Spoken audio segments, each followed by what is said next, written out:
So I opened my book, and God had told me earlier today that I would be reading a poem I wrote, and I shared this, I think, on my old Facebook page, but I wanted to share it here because I know there's a lot of people that have church hurt and don't like church, and there's reasons for that. And the Lord showed me that as well. I was actually told to leave a church that I love, that's dear to my heart, and I grew up in.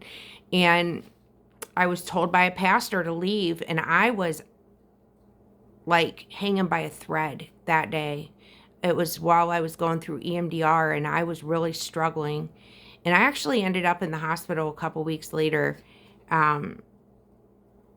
We got to be careful, especially if you're a shepherd and you're responsible for a congregation. So this is part of my collection of poems called Regenesis, but this one's called The Revival for the Ark of Agape, where there will be healings, miracles, signs, and wonders. When I walk in the doors, my gaping open wounds are invisible to your eyes. I am just looking to find Jesus, and access denied. I thought shepherds were taught compassion and mercy, with living water to offer those that are thirsty. As I look for the love of Christ, promised by the book, it is not found. Instead, questions, stares, and some judgmental looks. These gossips and slanders can cost a soul their freedom, all because we don't care enough to understand fully like he did.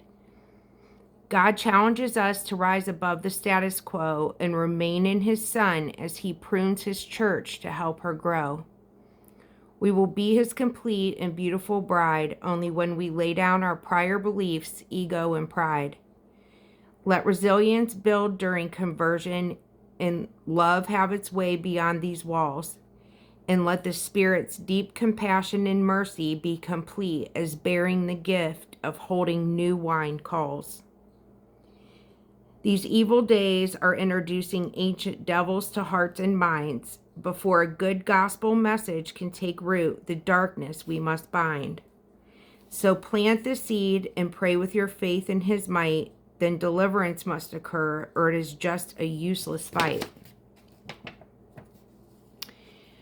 So let's start with a church with wide open doors, 24/7 worship and deep prayer to shake the darkness to its core.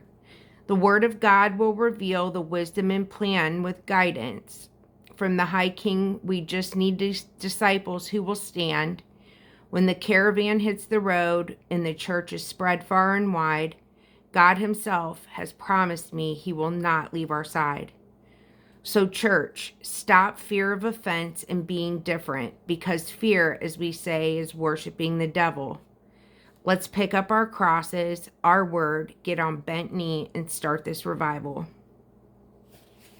So I wrote that shortly after that happened, but it was meant to be. And a lot of it is biblical, and I don't hold that person responsible even, because the devil's keen and sly, and I've said things have fallen out of my mouth that I'm like, I didn't even say that. Did I? And I did. So, I mean, we are all his children, and it's warfare. So we got to learn how to fight. Let him train our fingers for war.